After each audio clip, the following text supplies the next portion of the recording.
Oi, gente. Vamos falar um pouquinho agora sobre as pteridófitas, outro grupo representante aí das criptógamas, ok? Bom, as pteridófitas, elas já possuem vasos condutores de seiva. Essa é a grande característica evolutiva dessas plantas.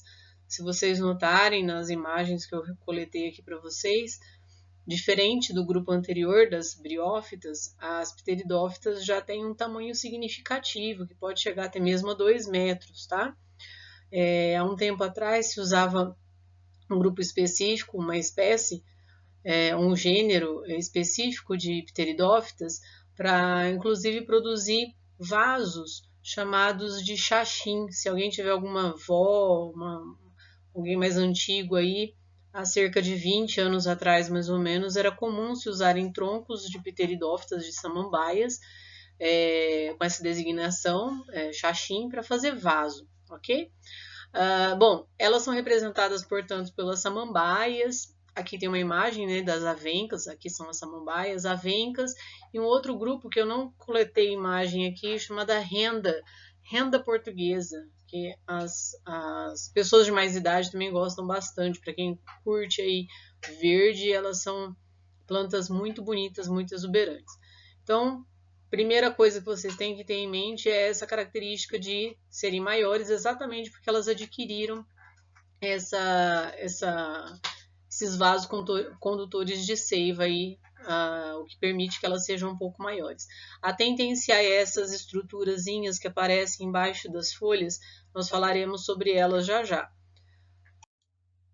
Bom, a estrutura da pteridófita. A pteridófita, agora, como ela tem vaso condutor de seiva, os tecidos dela, os órgãos dela já são ditos verdadeiros, ok? Elas possuem um caule que corre junto à terra, normalmente, tá? Na maior parte das espécies. Esse caule que corre junto à terra, horizontalmente, paralelamente à terra, tem um nome especial, é uma classificação. Nós chamamos ele de rizoma. Essa classificação aparece em outros grupos, tá? Mas só para vocês entenderem. Desse rizoma saem raízes, são raízes em cabeleira. O próprio rizoma é bem abundante em pelinhos que são precursores dessas raízes.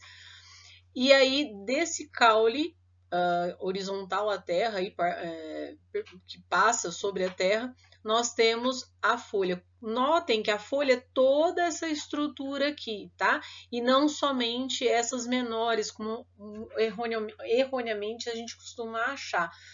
Essas folhas, elas são recortadas e esse recorte gera essas estruturas menores, cujo nome é folíolo, tá? São folhas, são recortes da folha.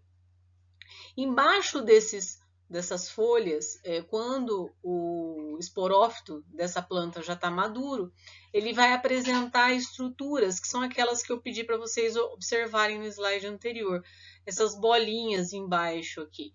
Essas bolinhas, quando a gente dá um zoom nelas, elas se apresentam dessa maneira. Então, são estruturas provenientes do próprio tecido da folha, e dentro dessas estruturas nós temos o equivalente à cápsula lá das briófitas. Então, aqui dentro serão produzidos os esporos. Diferente das briófitas, a geração predominante das pteridófitas são os esporófitos. Lá na briófita, os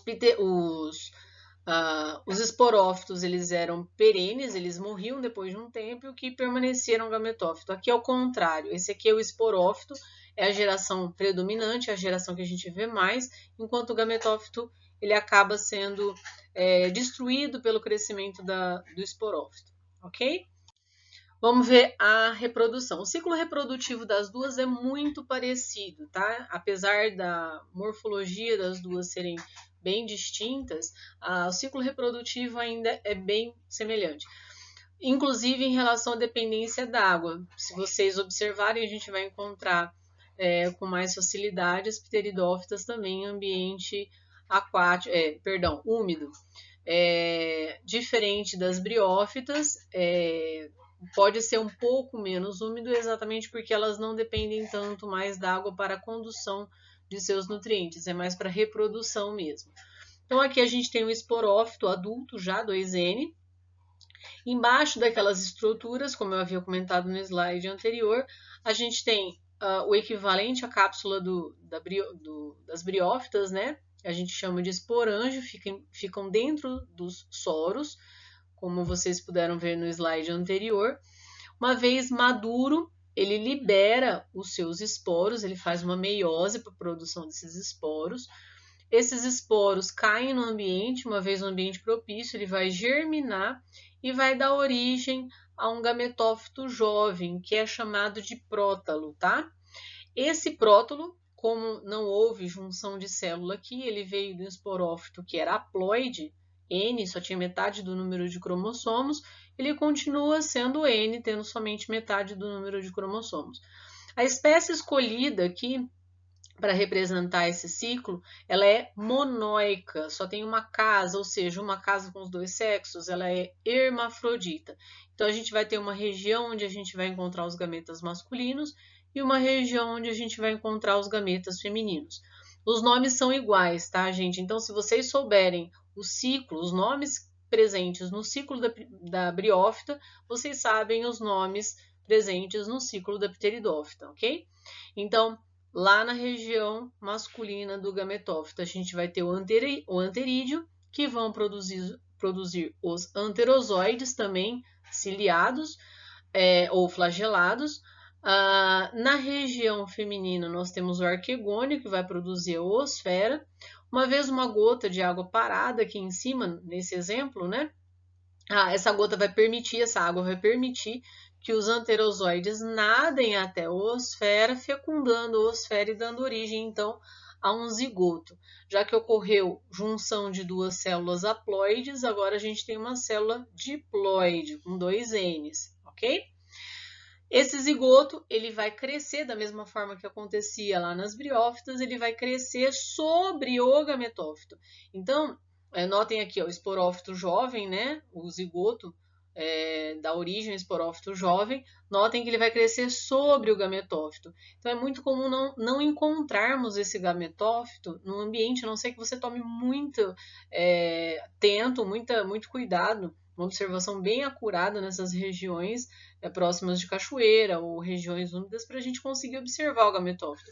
Algumas espécies têm esse gametófito um pouco mais avantajado, mas no geral elas são muito pequenininhas e elas acabam morrendo em razão do crescimento do esporófito.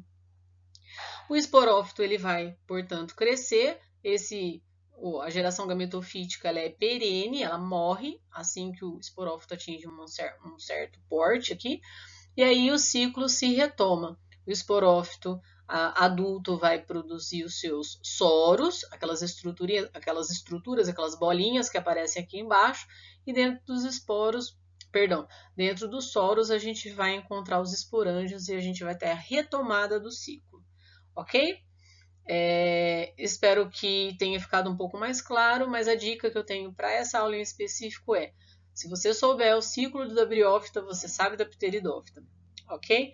Bons estudos, façam exercícios, até a próxima. Um abraço!